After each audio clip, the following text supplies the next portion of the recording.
Hello, xin chào tất cả mọi người. Hôm nay chú sẽ hướng dẫn mọi người làm món sandwich cuộn cacao. Mà thích ăn ngọt thì nhất định không được bỏ qua món này nha. Cái bánh mì sandwich cho nó dẹp ra, sau đó mình chế sữa lên, pha bột cacao vào và cuộn lại. Xong rồi mình đi lấy một cái trứng, mình đánh cho nó tơi lên.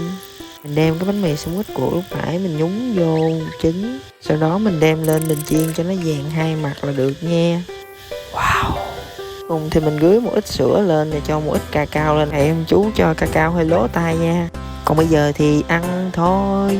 Nhớ bấm vào đăng ký kênh để chờ những video tiếp theo của ông chú nha.